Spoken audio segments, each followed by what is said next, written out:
Hi friends, it's Deanna Williston with Our Blooming Catholic Life, and today we're going to look at a secular book. I know, right? Daring Greatly. It was a #1 New York Times bestseller, more than 2 million copies sold. How the Courage to be Vulnerable Transforms the Way We Live, Love, Parent, and Lead. It's by Brené Brown. She has a PhD and she a master's in social work. She's author of also The Gifts of Imperfection, and I Thought It Was Just Me, and I think more books since then.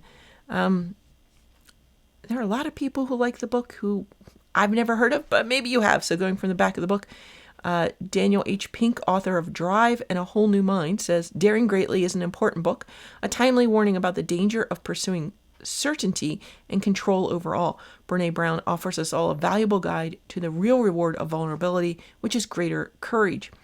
Maria Shriver, you may have heard of her, but it lists her as the author of Just Who Will You Be?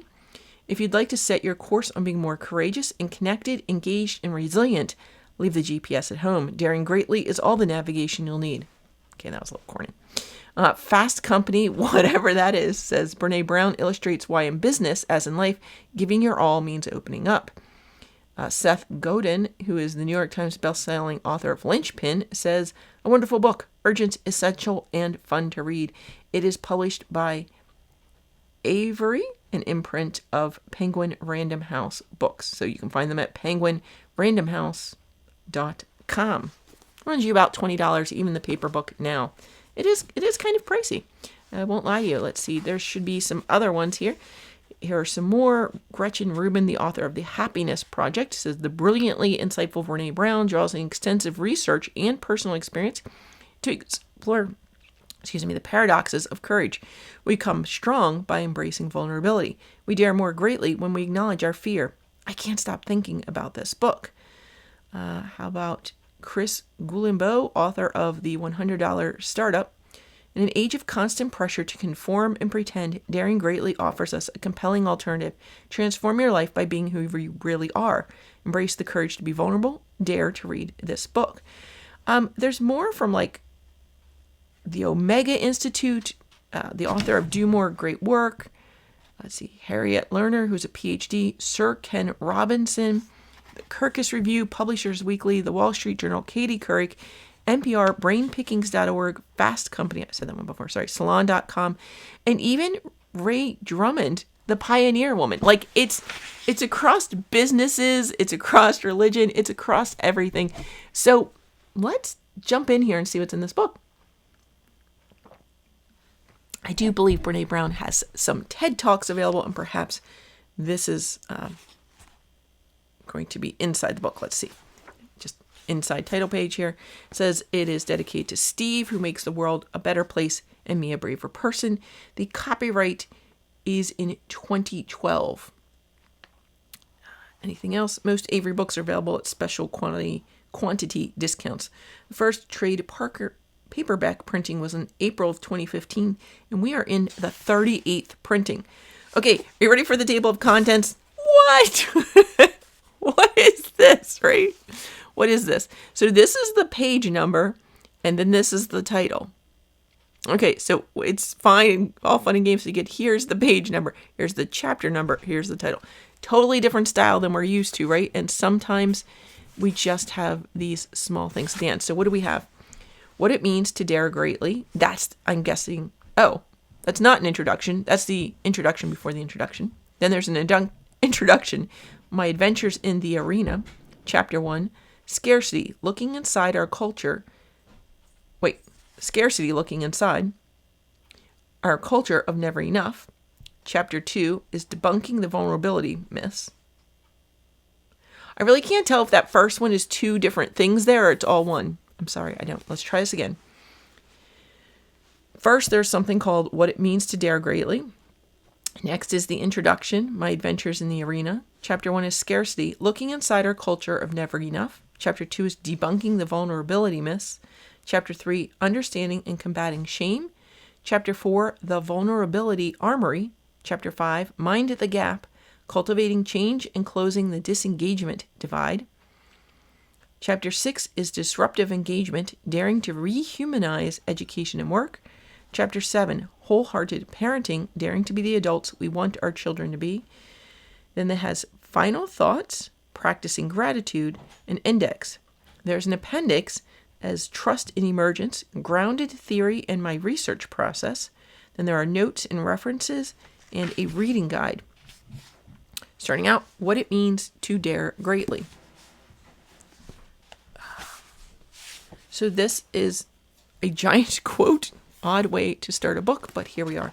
We're going to jump in here in a little bit. Let's go ahead and look. Chapter 1. So this is how you know there's a new chapter. Like, don't judge me and why that there's a big gap. I don't know what this is about. Where are the page numbers? No page numbers in the beginning of a chapter, but they gave you a page number to help you find the beginning of a chapter. I know, I didn't do it. So 28. So it's up here in the middle. So I'm guessing she wants you to read this sequentially. There's the name of the book and then the immediate chapter. And again, then the page number. Sorry, it's weird to me. Subheadings. There are some bolded lists in the book. So broken down into chart kind of thing. Also, I'm seeing some bulleted lists.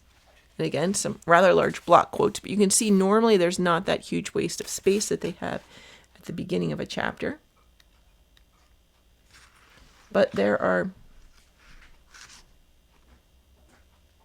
like block quotes that are almost the entirety of a page. You can see all of this up to here is a block quote. This is a block quote that continues on the next page and is literally all of that page. So just something to be aware of. There's some very big block quotes. That could be a story she's telling. It just says, here's what Nick has to say.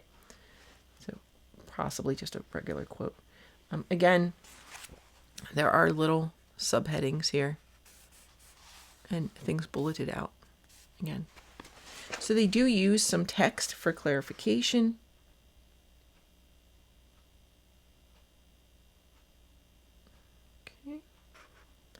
When we talk about the shield, the different shields in the vulnerability armory, apparently there's different shields. You can have the shield, letting it all hang out. The shield, floodlighting.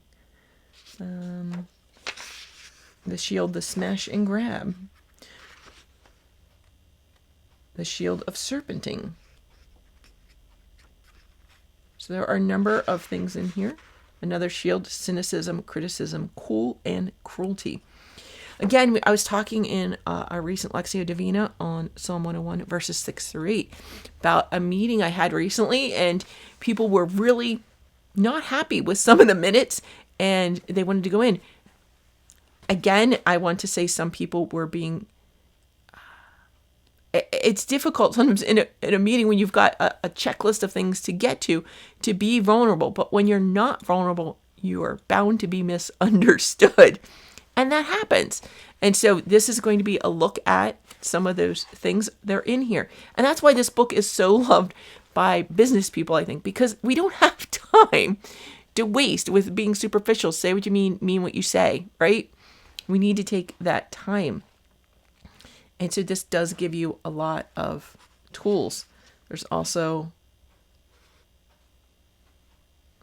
a checklist. And she says she also has this checklist on her website, and it is in a colored box. So this should be pretty important. What is this? Disruptive engagement.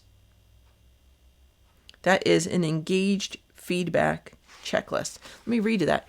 I know I'm ready to give feedback when I'm ready to sit next to you rather than across from you. I'm willing to put the problem in front of us rather than between us or sliding it towards you. I'm ready to listen, ask questions, and accept that I may not fully understand the issue. I want to acknowledge what you do well instead of picking apart your mistakes. I recognize your strengths and how you can use them to address your challenges. I hold you accountable without shaming or blaming you. I'm willing to do my own part. I can genuinely thank you for your efforts rather than criticize your failings. I can talk about how resolving these challenges will lead to your growth and opportunity, and I can model the vulnerability and openness that I expect to see from you. It says then, following, how would education be different if students, teachers, and parents sat on the same side of the table? How would engagement change if leaders sat down next to folks and said, thank you for your contributions. Here's how you're making a difference. This issue, though, is getting in the way of your growth, and I think we can tackle it together. What ideas do you have about moving forward? What role do you think I'm playing in the problem? What can I do differently to support you? That all hit me really hard. I don't know about you. This says here, let's go back to our example with Susan, the principal who was armoring up for a smackdown. And it doesn't have to be a principal. It can be anyone in business, a parent, a friend. If she read through this checklist, she'd realize she's not in the place to give feedback, to be a leader. But with parenting complaints stacking up on her desk, time is an issue for her, and she knows the situation needs to be addressed. It can be very difficult to move into the right head and heart space to give folks feedback when we're under pressure. So how do we create a safe place for vulnerability and growth when we're not feeling open? Armored feedback doesn't facilitate a lasting and meaningful change. I don't know a single person who can be open to accepting feedback or owning responsibility for something when they're being hammered. Our hardwiring takes over and we self-protect. Again, why I hear people are saying, I want the minutes for that meeting to be editable so I can fix what you got wrong. They didn't, right? They're being vulnerable. They're saying, you didn't say it right. And they're at least saying it, but they're feeling when I give them minutes that can't be edited that I don't want to hear them. And that's not what I'm trying to say, but I don't want them to flip into self-protection mode. It says here, Susan's best bet is to model the openness that she hopes to see and solicit feedback from one of her colleagues. When I interviewed participants who valued feedback and worked at it, they talked about the necessity of soliciting feedback from their peers, asking for advice, and even role-playing difficult situations. If we're not willing to ask for feedback and receive it, we'll never be good at giving it. If Susan can work through her own feelings so that she can be present with her employee, she's much more likely to seek the change she's requesting. Some of you might be wondering, Susan's employee problem is pretty straightforward and small. Why would she need to spend time soliciting feedback from one of her colleagues for a problem like that? It's a good question with an important answer. The size, severity, or complexity of a problem doesn't always reflect our emotional reactivity to it. And again, I've said that with vulnerability. I don't know all of your wounds and issues and why these things are so important to you or why I can't understand what you're saying. And here we have it. It may be important to her. If Susan can't get in the same side of the table with this teacher, it doesn't matter how simple the problem is or how clear the violation is. What Susan might learn from her peers is that she's really triggered by this particular teacher, or that she's armoring up because unprofessional behavior is becoming the dangerous norm for this cluster of teachers. Giving and soliciting feedback is about learning and growth, and understanding who we are and how we respond to people around us is the foundation in this process. Again, there's no question that feedback may be one of the most difficult arenas to negotiate in our lives. We should remember, though, that victory is not getting good feedback, avoiding giving difficult feedback, or avoiding the need for feedback. Instead, it's taking off the armor, showing up, and engaging. Bam! It's not really about the feedback. It's about really being able to see each other's as human beings and being able to work together on a common goal. She talks about, she recently gave a talk at the University of Houston's Wolf Center for Entrepreneurship. The program pairs 35 to 40 elite undergrad students with mentors and offers comprehensive business training, is ranked as the leading undergrad entrepreneurship program in the United States. And she was asked to talk to the students about vulnerability and the power of story. And she says, during the Q&A session after my talk, one of the students asked me a question that I'm sure is often on the minds of people when I talk about vulnerability. He said, I can see how vulnerability is important, but I'm in sales, and I don't get what that looks like. Does being vulnerable mean that if a customer asks me a question about product and I don't know the answer, I just say what I'm thinking? I'm new, and I really don't know what I'm doing. The students, who were all turned around and listening to him, turned back in their chairs and looked at me as if to say, yeah, that seems lame. Are we really supposed to do that? My answer was no and yes. In that scenario, vulnerability is recognizing and owning that you don't know something. It's looking at the customer in the eye and saying, I don't know the answer to that, but I'll find out. I want to make sure you have the correct information. Explain that in the unwillingness to engage with the vulnerability of not knowing often leads to making excuses, dodging the question, or worst case scenario, bullcrap. That's not what she says. That's the death blow in any relationship, and it's the one thing I've learned from talking to people who sell for a living is that sales is all about relationships. I think this has given you a decent sample of the book. It is very accessible and applicable to a number of situations across the board. Am I a fan of the format? No, but whatever. Some others may be. I've at least made you aware of that. Take some time to flip through and get used to the features of the book before you read it, and I think you'll be fine. I don't really see any difficult text to read. I actually find this I find kind of in your face and attacky. So it's kind of funny that it's about vulnerability with these giant big block letters of attack. Is what it is. That's the format they chose. I thought they would. I'd really like to see them. Is it possible to have a more vulnerable font? I feel that there is, but that feels very aggressive to me. I won't lie. It does. And I can't really say why to put into words, but it's talking about being vulnerable. And it's not what I'm getting from that font that they use throughout the book. The main text, fine.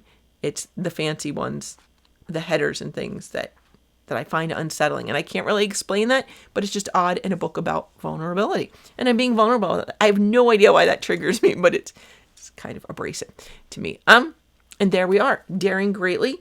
Give it a read. It is applicable. Like I say, this is very accessible and applicable in a number of situations. I think everybody can take something away from this book and use it even in your relationship with God. How are you being vulnerable and getting feedback from God? Take it to prayer and really think about that. Let's go ahead and pray our spiritual communion prayer. Okay, are you ready? In the name of the Father, and the Son, and the Holy Spirit, amen. Jesus, I believe that you are truly present in the most holy sacrament of the Eucharist. Every day I long for more of you. I love you above all things, and I desire to receive you into my soul. Since I cannot receive you sacramentally at this moment, I invite you to come and dwell in my heart. May this spiritual communion increase my desire for the Eucharist. You are the healer of my soul. Take the blindness from my eyes, the deafness from my ears, the darkness from my mind, and the hardness from my heart. Fill me with grace, wisdom, and courage to do your will in all things. My Lord and my God, draw me close to you, nearer than ever before.